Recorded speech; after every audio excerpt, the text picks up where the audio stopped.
That's a walk over BMT or China Yamea Duma, True Van Hotel, Wokumase, audition is 36 to 13 years, or Bana, or no, ya, de or Num Tumwa. Now said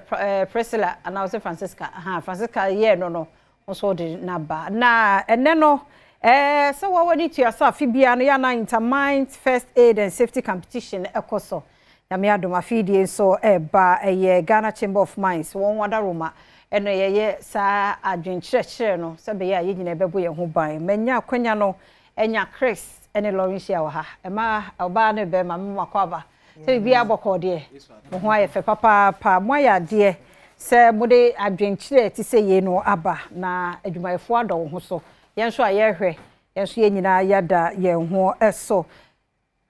mame ni kan and then a man overtaking to me fan chance here and free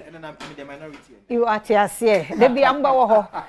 they say dear no affirmative action bill you know a man no mujaye kakra bia ye beko kama asa mo nyame hra pa enti ye kan Ghana Chamber of Mines inter mines competition no e dia enti so no name no Ghana Chamber of Mines ejuma ko ejina ho ema ejuma omoye yefam egudie etu ase de boni be friend mine no nti ejuma ko say umbrella organization for companies na omoye egudie ejuma ewo ye mine na so no nim say na mine ne tie no any safety ene ko ana se say ahweye ene nam mebe asesi atwa so ma me nkomra asesi me kwa ba ye ba ye beto aso se medase pa omre no wadaje a wode amaye se o nzem ka o se ye nchekura sa na tie aha ti me sam makwa ba biem em se Chris na wo kasa aha ti en hya se sa interminds competition no e dia instead na bi cheche mu no a competition at Ghana Chamber of Mines and yeni union Mominous Commission and St. John Ambulance ye kabuma afibia no ye na se na onim no Ghana Chamber of Mines umbrella organization for companies are omuye juma within the mining space and I say good day to who ejuma ewo ye man mu na se na mi chechire mu no so obeye good day hu ejuma wo ye man mu a eni ahweye anase na boni efa the safety no enenam because e bia okwa asase ase anase bia wo ye good day hu ejuma at the risk anase nkwansha bebre enenam enti no e say wo ye se ejuma no o ma weni eda ho o hweye na na ebetimi di akwansha bia ba no wetimi eyi efri hono na say eye industry anase ye egudie hu ejuman ade a ye boye ho moden ewo ho oba ye memu a safety ade ba ko a miners no ade pa ewo ho enti na ye wo ye mines ni mu no afi asu bia ye pese bede na di a kire amansan na ye hwe se na ye ejuma no na yetimi de sa ahwe suban a ye nso ye wo no etimi ade abre timemfo ewo ha no enti se na ye no so we can nebuno friend qualifiers say via a mining companies in nyina into zones miensa na nia obe qualify from zone no ono akon national na national no musha honom so a omayo mo competition no ewo honom nti edi kan aye zonal competitions no ewie na wana omo qualify na Golden Star wasa Anglo Gold Ashanti do Prim and yesawo Precious Mining Ghana Limited and near o host national no and Ashanti Gold Chirano Limited into among 4 companies here and companies and I say Jumeko and eba be share our finals no na se na ye no so no enya companies ni kwa ene sa akensi companies are omoye adwuma no omo maintain ho omoye adwuma won timfo e wo ho no communities am wo ho no no omonso mo omonso e form team ni bi na companies na sponsor omo ama omonso abeye sa competition ye bi nti company bia and the community team ena so eba nti memeni da atwemu ye sa community coordinator and companies no so ye part 1 ye oral competition no nti see na ka mo part 2 anya kopon adoma Sunday anase memne da ebe memne da na Sunday da be kusiada Sunday be kusiada no 3rd November ewo GTB na enna e ba akoye no ewo hono enya community ni nkwan so be say school kids and so nkwadan so no eka ho ntamuso twiro essay competition omaye no dada and so omoye Saturday twemu ye ye nya winner ye yi winners ne da jafe na ebe hu ne winner no beba Sunday yi na ebe hu ni nyina beba oh wow moya de nkra ne de no kra catch them young no e ho na mo de afa no ye pa because say baby o mine kro no San kra we mu na wo se ye ma mu hu. Ye time no ye gya gum ne ne namu sa. Ba se nkra we mu te ase a. Pepepe. O nyini nyina woni tirim. To be very careful about minds a. Nya ne se nsuo ne yen sa ase o ma se ni. Nti e good. E ho no nkwa mo nyi mo 10 points. Ma ya de be ma Lawrence ya ho. Nti we no emfaso be pa na wo chamber of mines yes. And Ghana Chamber of Mines if I saw be na wo mo so no mo members. Okay. The ntia dwumadie we hu hia yen ha ne se wo ye mine untimi mfa mfidie nko na eye wo de nipa ene beye nipa nkwa nso hia chen bibia to ba ye industry no be ka kire se wo tu agudie no na se untimi nye ne yi a pra ana se wo ni ma ena menye